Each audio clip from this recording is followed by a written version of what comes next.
They discovered it, they read it, and they applied it. It's the golden thread that connects the titans of the self-development industry, the source that spawned millions of millionaires, the original blueprint to success. Think and Grow Rich by Napoleon Hill. Think and Grow Rich. Napoleon Hill, Think and Grow Rich. It's a classic. A classic.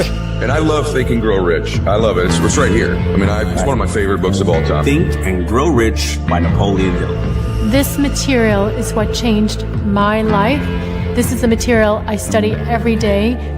From being an immigrant woman, coming from poverty, and really coming to America and literally achieving the American dream. I can't even tell you how grateful I am for this man, for what he did for me and my family. Whatever the mind can conceive and believe, the mind can achieve. People don't realize is that when we let our ego get in our way, ego is the loss, the fear of loss. So need to be right, the need to be offended, the need to be hurt, fearful. When that trajectory changes, what happens is you continually go the wrong way. So my job as a coach is to say, let's get into the enjoyment of the direct pursuit of my potential.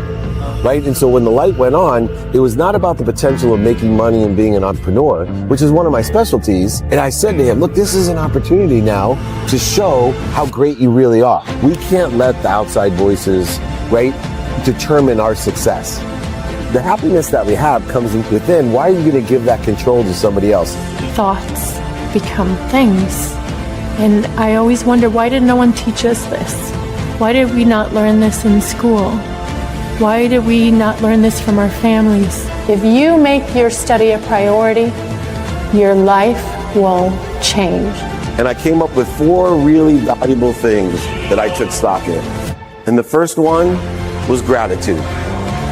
Simple gratitude. Although I grew up with nothing, I was always grateful. Throughout the whole process of consistently, persistently pursuing my potential, I was grateful. It made my past better, my present brighter, and my future even brighter than that. In fact, I tell people all the time, if you want to change your life, change your employee's life, your family life, it's very simple. 2 words, say thank you.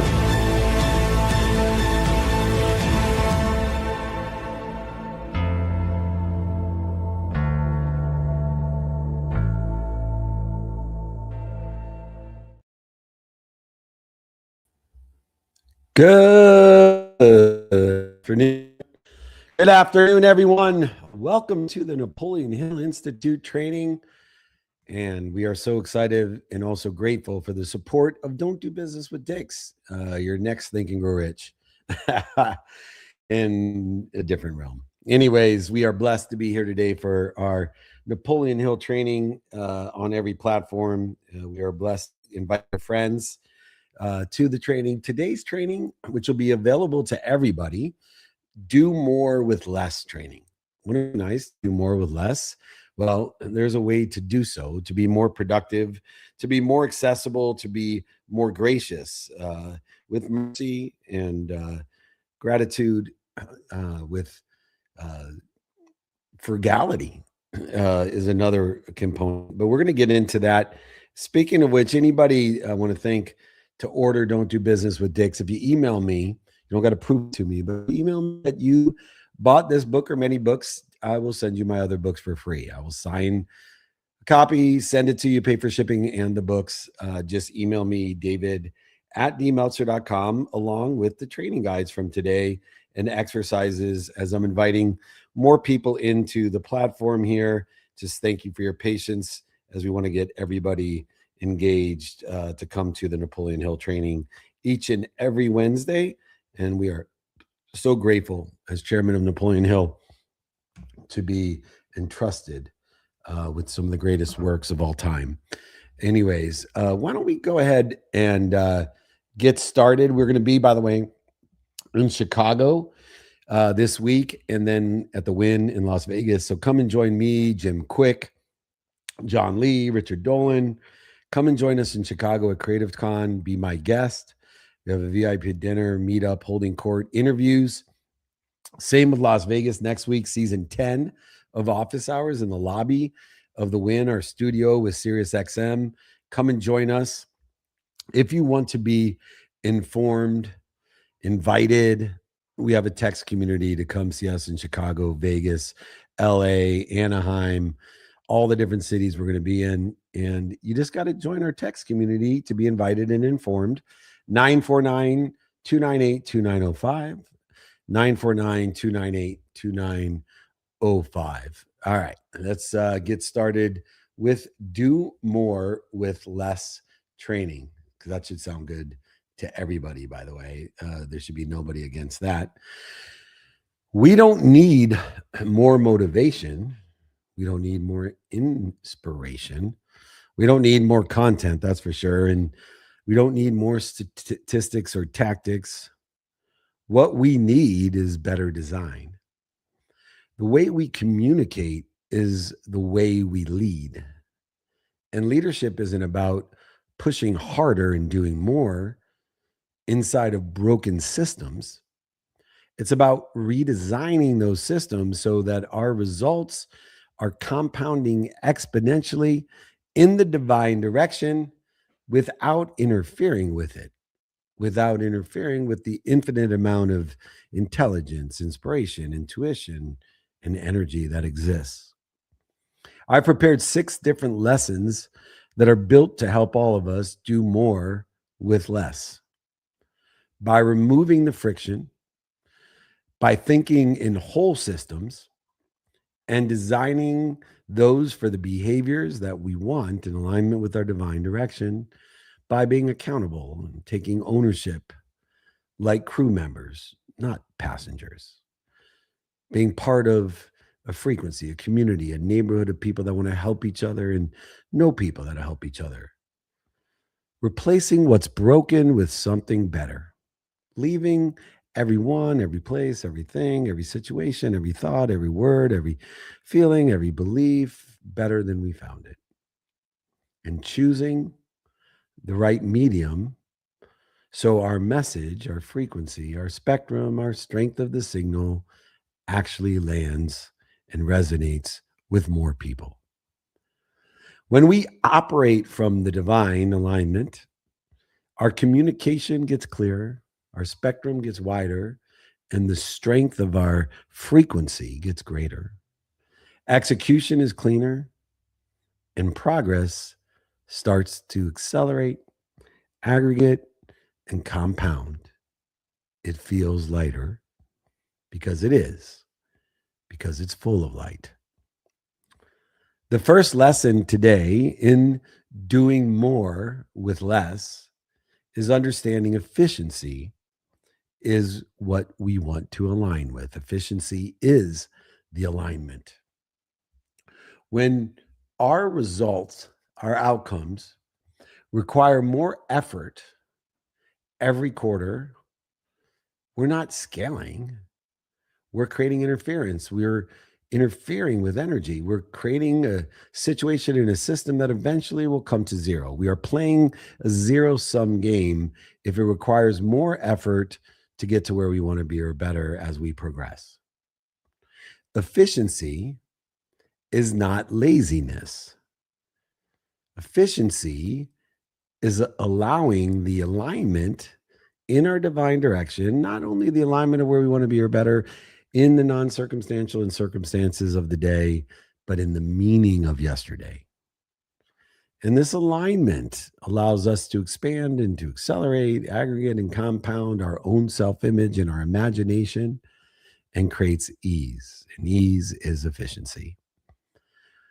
We keep adding tools and creating meetings and so many steps to move faster, but decisions actually slow down and execution gets heavier and more interfere with, and the outcomes become harder and less frequent.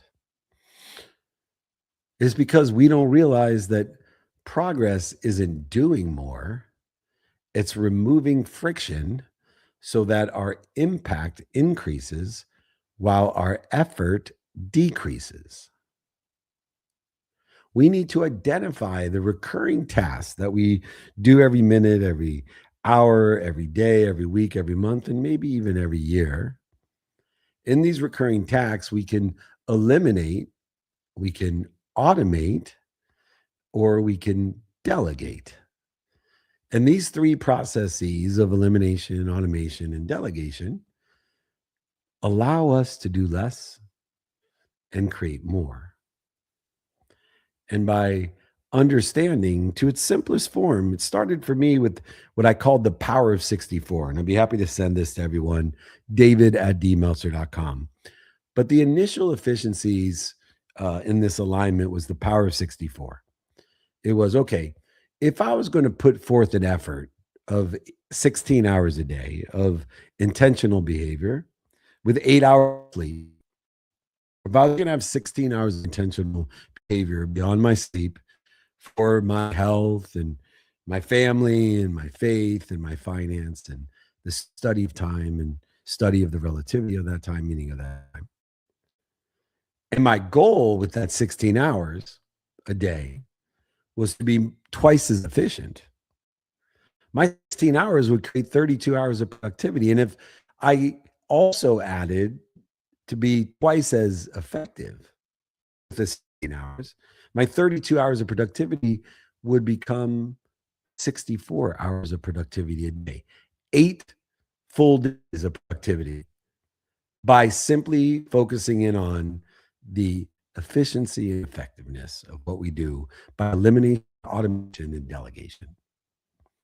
And so I started to look at these frequencies of activities that I did every minute, every hour, every day, every week, every month.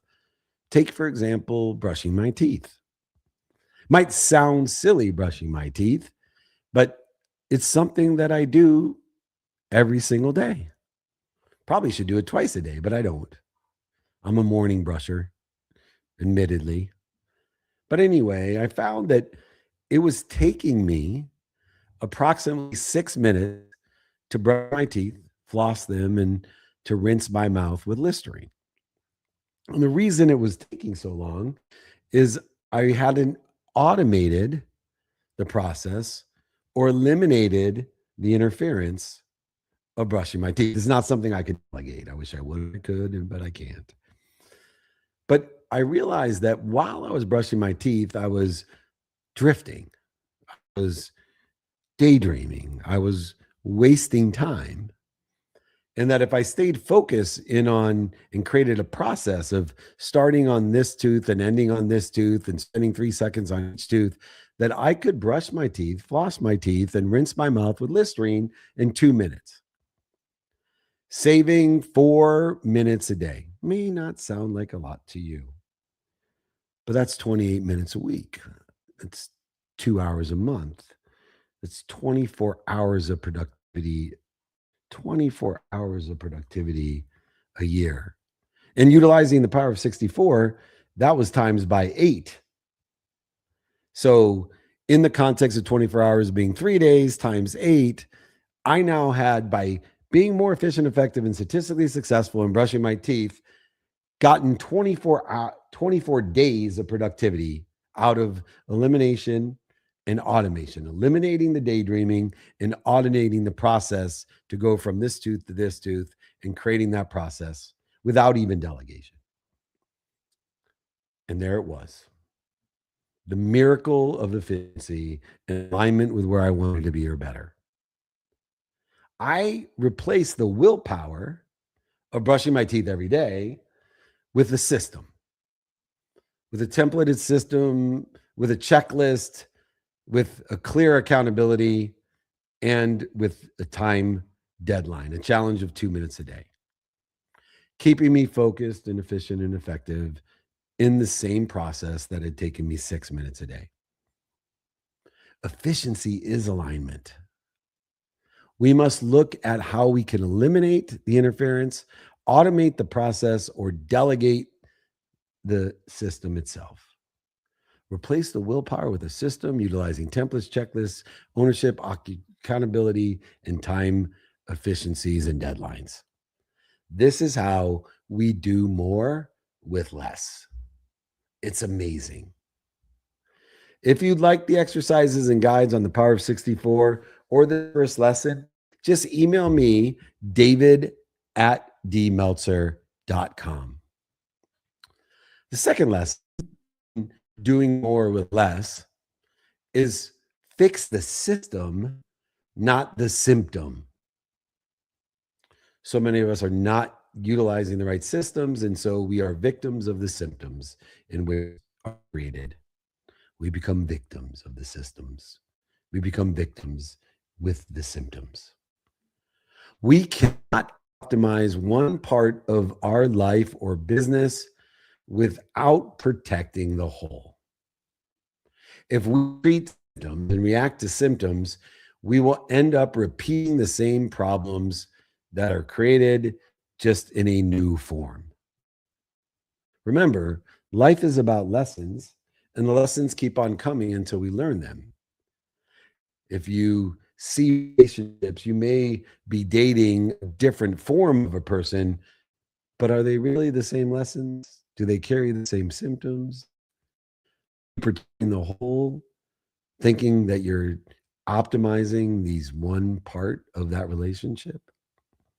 When we push harder on marketing, for example, to fix our sales, but our fulfillment is the problem. The fulfillment can't keep up with the sales that we have, and pushing on the marketing only increases the symptoms, creating churn and refund headaches. It's amazing what we do when we don't have the clarity, balance, and harmony of the whole, when we try to optimize the parts and pieces without protecting the whole. When our system is aligned, we aggregate the progress, we accelerate the progress, and we compound the outcomes. Everything feels lighter as it is. We decrease the resistance, not only with the wisdom of the systems, but the faith of the symptoms, that those are just indicators. The symptoms are indicators. We have a better place, a better position to be in if we eliminate, automate, and delegate. We want to have ease. We want to have more light, more lessons to get us to where we want to be or better. And when our systems feel lighter, we are in the full flow. We can see how the lead converts to a sale. The sale is determined upon delivery. Delivery is determined upon retention, and retention is determined upon referral. This is how businesses grow. Stimulating interest, sharing a vision, managing and developing the vision, driving referrals. We must find the symptoms, the bottlenecks, and improve that first instead of reacting to the loudest, most urgent issue. We must keep the whole in mind to know how to prioritize what's important and only use urgency as a subset to that importance. We need to fix the whole system, not the symptoms. Symptoms are clues, creating patterns to make better choices in fixing the entirety. If you would like the exercises and guides from today of doing more with less, pertaining especially to the fixing the systems, not the symptoms, you know where to get me, david@dmeltzer.com. David means beloved. D is my first initial. Meltzer means servant. david@dmeltzer.com.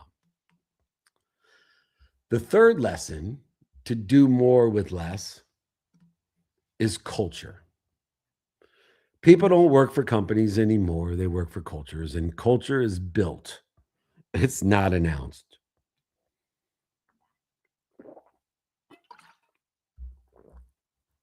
If our culture isn't working, it's not based off of the values, the daily practices, the execution model, if we're not aligned in the incentivization and the inspiration, the culture won't work. And it's usually not a people problem. It's a design problem. These incentives that I talked about based on the values, practices, and the execution models always shape the behaviors that we want from our culture in a divine direction to get us to where we want to be or better. We say and announce quality matters. But if we only reward speed, people will cut corners to align with the incentives and hit the numbers of speed, not quality. We want to align the values of quality and the execution and practices aligned, but also incentivize quality so that the culture is quality, not cutting corners. We don't get what we want. We get what we reward. And a lot of times people don't even know what the comp plans are or the rewards are. They don't realize that within a culture that the behavior follows design, not people. Behaviors will follow the design of the values, daily practices, execution model, and especially the incentives. Because culture is built on that.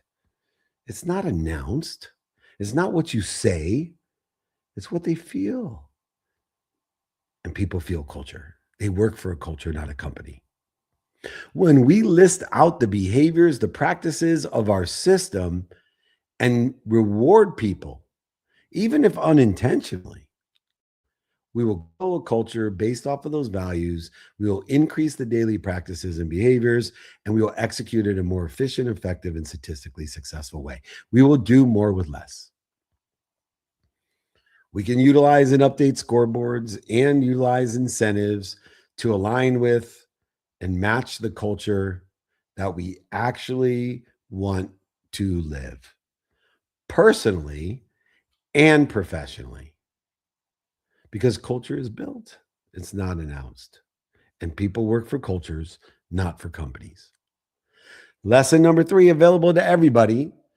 David@dmeltzer.com. Email me. Let me know you bought my book. I'll send you the rest of the books. Let me know what you need. Come to our free trainings, come to our meetups, come to Chicago, come to LA, come to Anaheim, come to SoFi, come to SiriusXM, 200 cities. If you want to be informed, want to be invited, just email me, david@dmeltzer.com, or text me to be invited and informed, 949-298-2905. All right. Lesson number 4, how to do more with less. Ownership, accountability of what did we do to be responsible? What did we do to attract this? What did we do to participate in the perception? And what are we supposed to learn from it? Ownership, accountability creates outcomes, not dreams. When we act like passengers, we give away our agency. It is accountability. It is ownership through being responsible, attracting and participating in a perception and learning from it that will build the comfortability and confidence.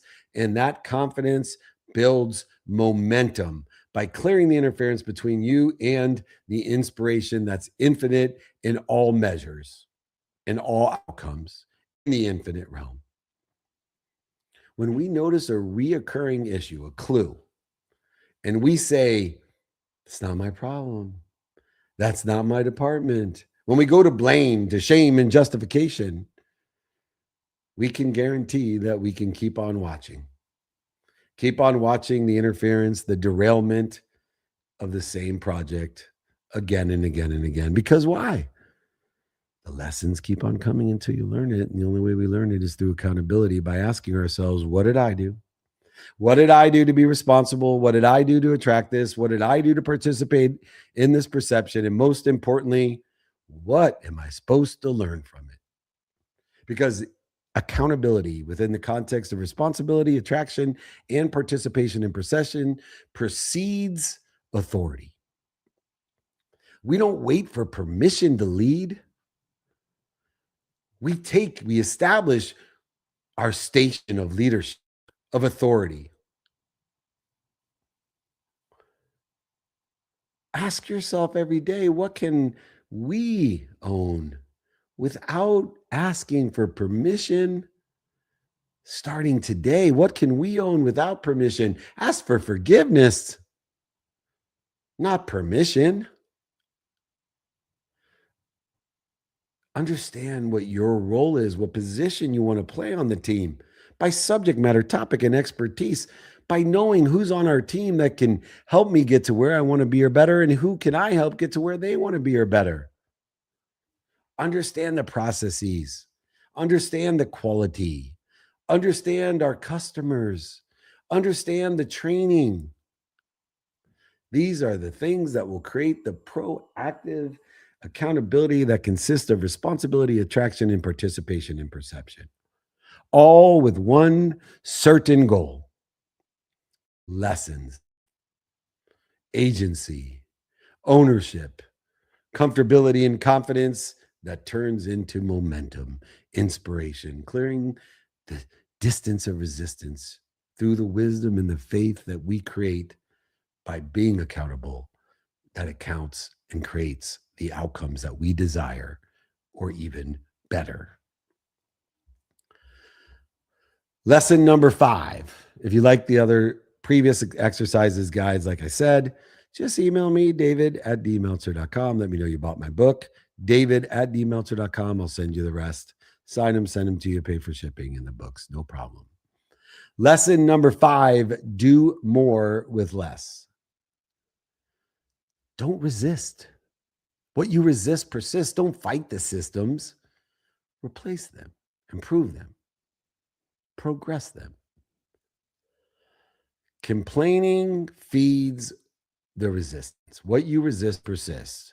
Complaining feeds what we oppose, and it interferes with our connection, with our curiosity, with our creativity, with the commanding and inspiration that exists within the context of the possibilities, probabilities, perspective, and potential that we have. When we replace the systems that makes the old one irrelevant, we are doing more with less. Systems are made to be replaced or improved. We spend weeks debating broken processes instead of building a cleaner workflow that removes the interference as well as the arguments entirely. When we change the way we look at things, the things we look at change. We change reality by building something better, not by resisting what already exists, not by fighting what already exists, not by arguing about what already exists, but by changing the reality by building something better. See how you can turn reoccurring complaints into prototypes. Take those clues, create patterns, and make better choices. Every complaint should be a piece of part of the puzzle of the prototype of betterment and improvement and expansion, acceleration, of the co-created commandments that we're part of. Define new systems clearly, with focus and intentionality, with a definiteness of purpose.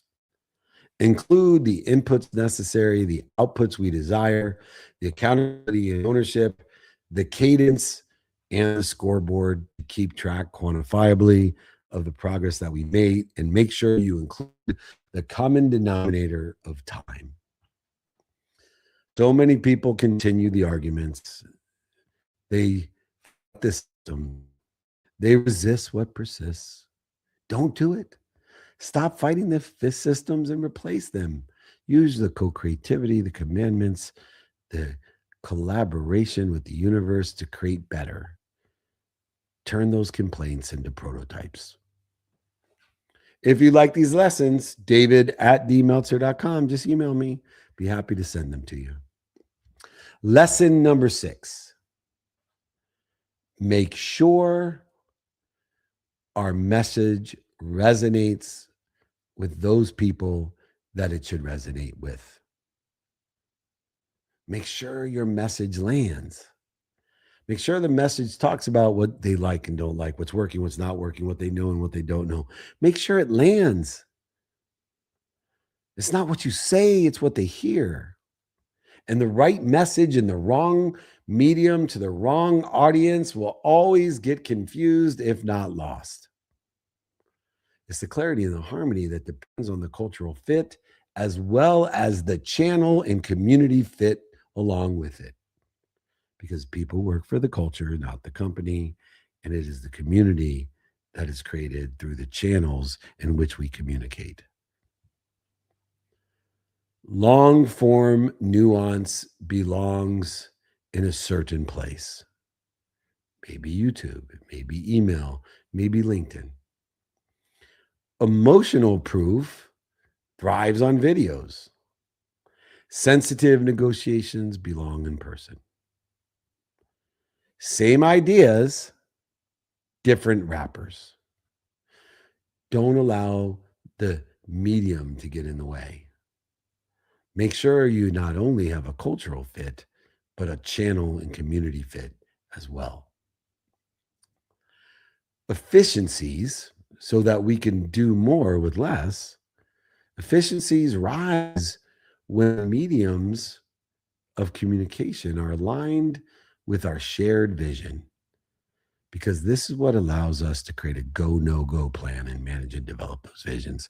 And if you don't have a go, no go plan, let me send you one, david@dmeltzer.com, to help you with this alignment. Face to face still carries unmatched emotional bandwidth as it dissipates with the recreation of that type of content. We need to choose our channels by the objectives and the alignment with the timing and risk tolerance that we have in creating it. If we want to persuade, we want to use live content or video content of live content. If we want to inform, we may use documentation or email or LinkedIn. If we want to rally people, we may use some live communication or Slack or project management. We need to align with our community, our audience, tune in, not only the strength of the signal and the spectrum of it, but the clarity of the message. And we need to adjust the tone, the visuals, and the pace for the community we want to build, for the age, the demographic, and the culture that we want to create. We need to actually set systems of mediums to figure out and maximize doing more with less by giving examples of, hey, there's no major feedback by this medium, or the sensitive topics that we may address in this medium. We want to end all of our messages with the what, the why, the when, the how. What do you want? Who can you help? How can you get it done? Helping prioritize the now and the next to live inspired, to apply our why as our communication creates action, not confusion. If you'd like these exercises and guides, not to be redundant and annoying, but you got to be, just email me, david@dmeltzer.com. We want to do more with less. Everybody wants to do more with less. And at the end of the day, our success isn't determined by how hard we push. It's determined by how well we design. If we want more impact with less interference, pain, struggles, setbacks, failures, and mistakes, because you are made from mistakes, we calibrate the systems around us. We remove the friction, the interference, instead of adding effort, fix the whole instead of chasing the symptoms. Reward the behaviors of the culture that we actually want and take accountability, ownership without waiting for permission. Ask for forgiveness. Build better models and systems instead of fighting old ones and arguing about them. And match our message to the mediums, so it's received the way we intended. It's not what we say, it's what they hear. When our intention, our integrity, and the systems align with the effort that decreases and trust increases, and time becomes our ally. This is not a philosophy of doing more with less. It's physics. Enjoy the power of 64. Email me, david@dmeltzer.com. Let me know you bought my book. I'll send you more. Let me know you want the exercises guides, the go, no go plan, the power of 64. Let me know I'm here to be of service value, as my name states in my email, David Beloved @D, my first initial, Meltzer servant, David@dmeltzer.com. Come and join us in person. We'll be in Chicago, interviews, holding courts, meetups, VIP dinners, speeches. Come visit me with Jim Quick, John Lee, Richard Dolan, just to name a few. I think Chris Gardner may even be there from The Pursuit of Happiness. You never know who's going to show. Steve Mandel, David@dmeltzer.com. But if you want to be informed and invited about Chicago, about Anaheim, about Vegas, about SoFi Stadium, about Go Fund Yourself, why not just text me? 949-298-2905 and join our community. Be informed and invited to all of our Napoleon Hill trainings, our Friday trainings, our meetup, our Ask Anythings, the VIP dinners, holding court, masterminds. Come and join us at the Masters, the Super Bowl, Kentucky Derby, Breeders' Cup, and the President's Club. David@dmeltzer.com. I hope you enjoyed this Napoleon Hill Institute training on doing more with less. Please, once again, order Don't Do Business with Dicks everywhere. dmeltzer.com/order. Don't do business with Dicks. Let me know you bought it. I'll send you some other gifts. David@dmeltzer.com. Remember, most importantly, be more interested than interesting. Be kind to your future self and do good deeds. Hit it, Gigi. They discovered it, they read it, and they applied it. It's the golden thread that connects the titans of the self-development industry, the source that spawned millions of millionaires, the original blueprint to success. Think and Grow Rich by Napoleon Hill. Think and Grow Rich. Napoleon Hill, Think and Grow Rich. It's a classic. A classic. And I love Think and Grow Rich. I love it. It's right here. I mean, it's one of my favorite books of all time. Think and Grow Rich by Napoleon Hill. This material is what changed my life. This is the material I study every day.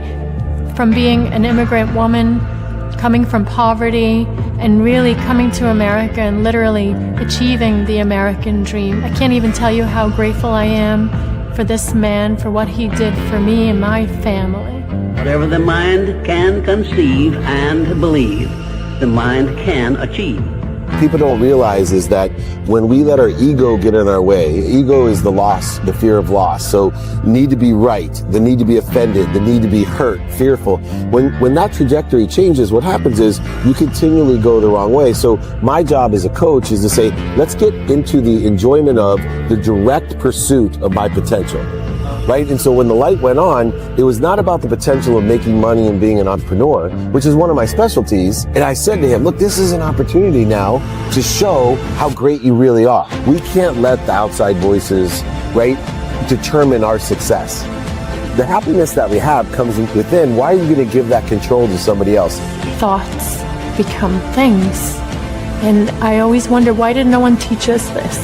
Why did we not learn this in school? Why did we not learn this from our families? If you make your study a priority, your life will change. And I came up with 4 really valuable things that I took stock in. And the first one was gratitude. Simple gratitude. Although I grew up with nothing, I was always grateful. Throughout the whole process of consistently, persistently pursuing my potential, I was grateful. It made my past better, my present brighter, and my future even brighter than that. In fact, I tell people all the time, if you want to change your life, change your employee's life, your family life, it's very simple. 2 words, say thank you.